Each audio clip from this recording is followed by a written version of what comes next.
about, I don't know if you, Ada, do you eat, white rice and beans? I know that Irma. She doesn't. Yeah, I do, but not white rice. So los frijoles I do, but I don't like to incorporate carbs because my oncologist said it wasn't good in my circumstance. Sure, because it converts to sugar. And how do you prepare it? Me? The frijoles? Uh-huh. Like Salvadorian beans, water, onions, garlic, ginger, salt, bay leaves, and a lot of oregano. And then I let it sit for 45 minutes. And I do the traditional Salvadorian. I'm a cooker. Okay. And you, Irma, how do you cook it? The beans? Depends on which one. Well, like a black beans? Yeah, any orange beans? Because, like different types of beans and, lentils, how do you call the... Usually, water with a gusto frito, and that's it. Okay. Really, I don't put that much salt in it. Okay.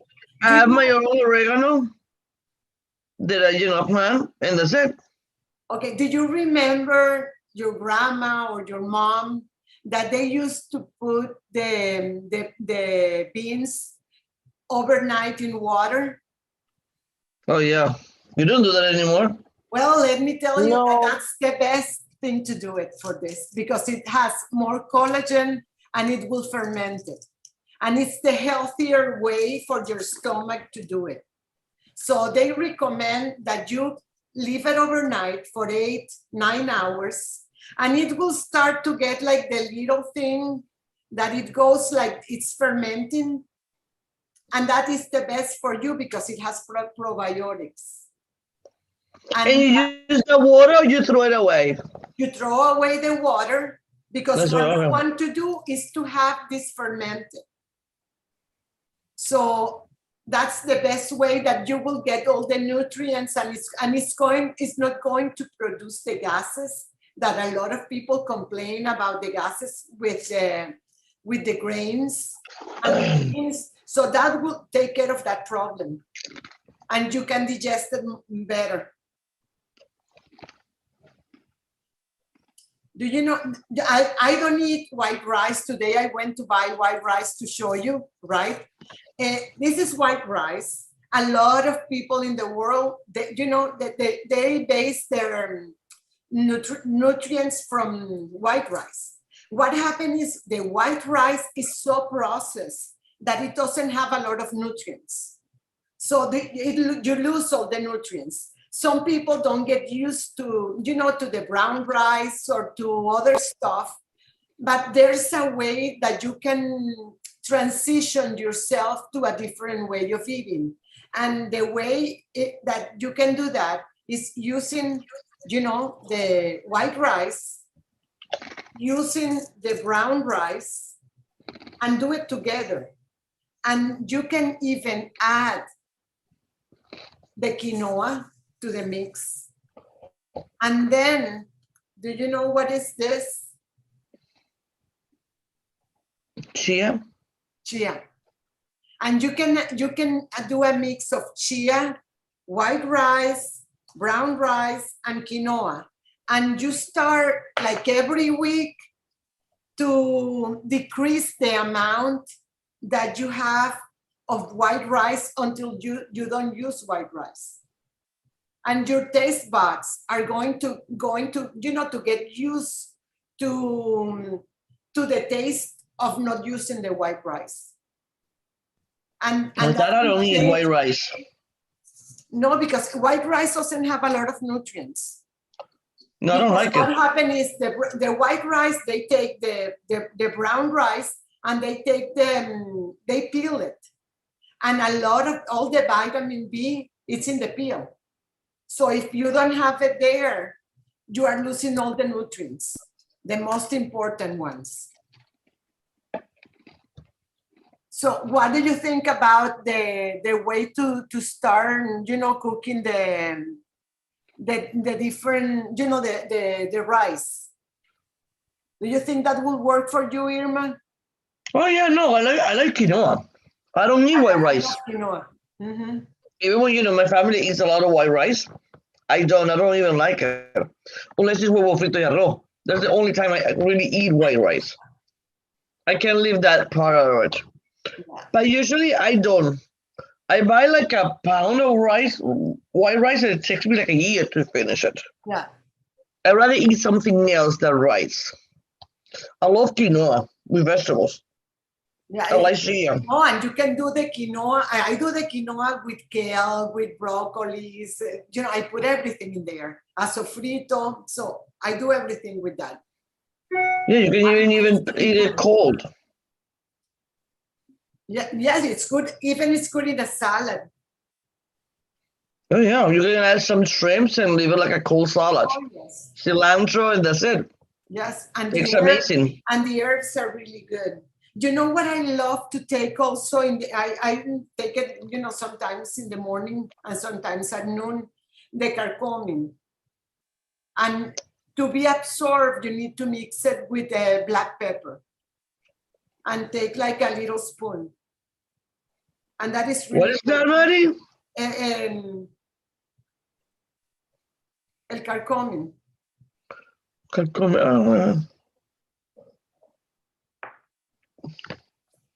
Okay, let's see what you have learned from this. I'm going to put some slides up to see what we have learned about it.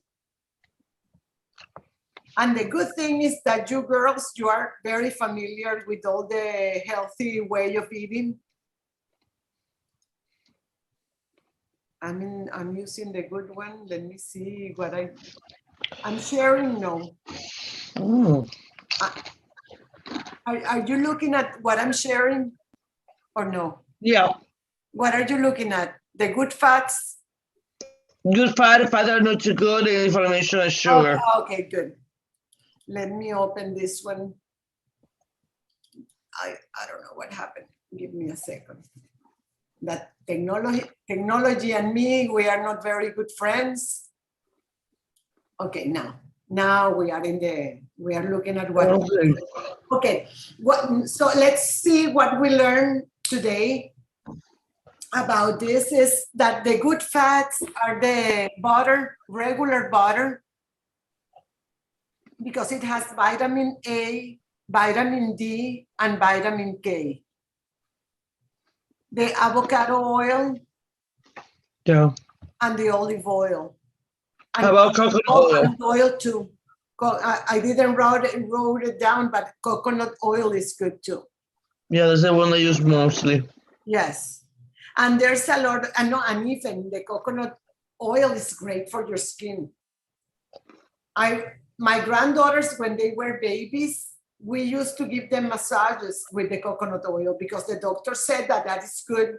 If they eat it, it's not going, it's not like a cream that they cannot eat it.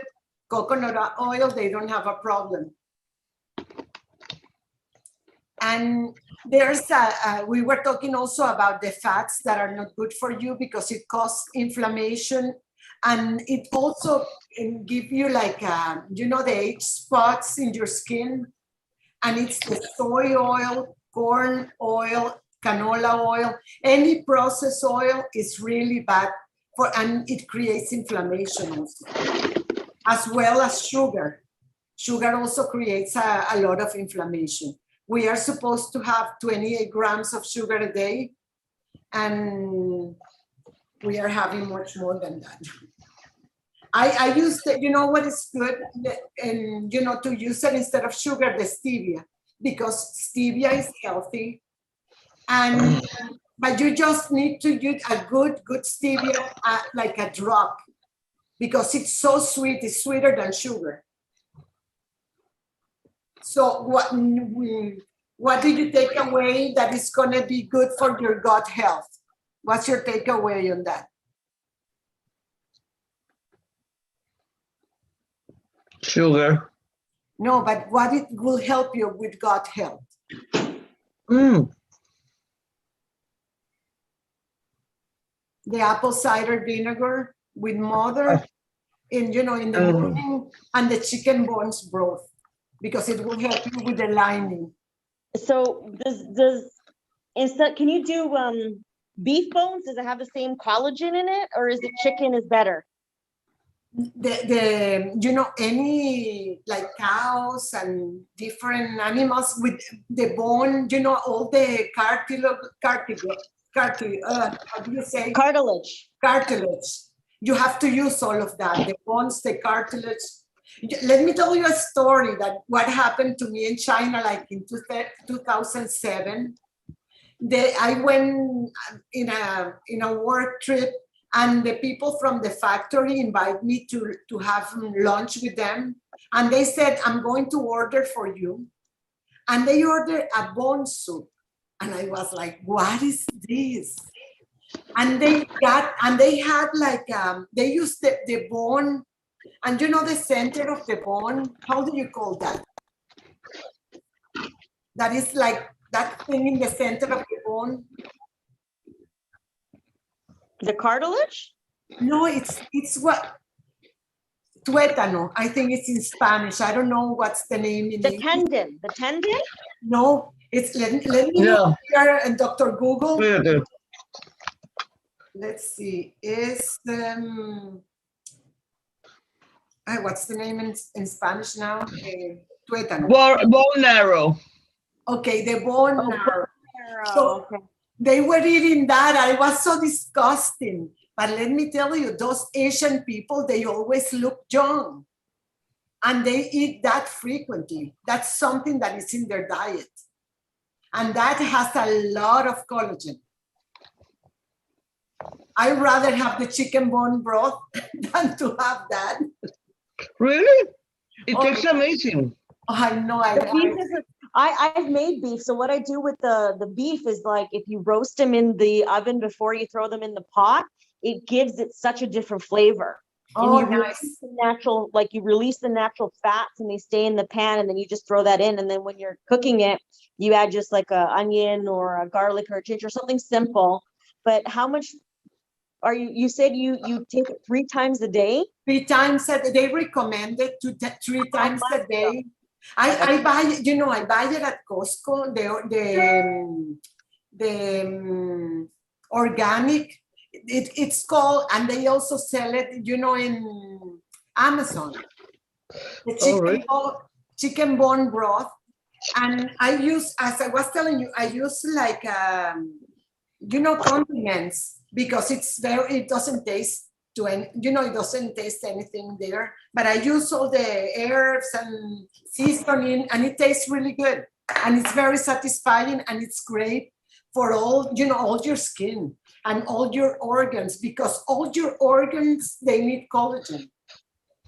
So, and the articulations, your eyes, everything needs collagen.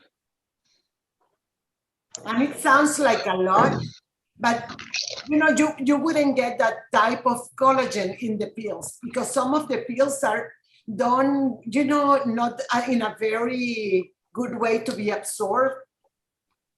And it's easy, it's not as expensive.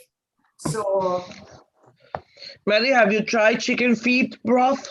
Oh, they use chicken feet in there, and the neck. Yeah, you have more collagen than anything else. That's what they do. That's the chicken bone broth is done with that, with all that. When you get sick, that's what you use in Venezuela. Oh, yes. A good broth or chicken feet, it will bring you back on. Also for the cold and for everything, it's good. Yes. We shouldn't be taking any processed food. I know that it's hard, and some people said that organic is very expensive, but if you compare the cost of all the garbage that we get, it gets more expensive to buy the garbage than to buy your organic food. And it's, you are investing in your health, because everything will function better. And there's a lot of, of cancers and sickness that it's due to the poor, to the way we And No, it's not. The price difference is not that much. no, it's no, you spend less if you only buy food, organic food that is not processed, because all those packaged food, the cookies, the food that is already prepared, all the packed things that you buy, those are really bad, and they are not cheap. It gets more expensive if you eat bad, because you buy a lot of stuff that you don't need it.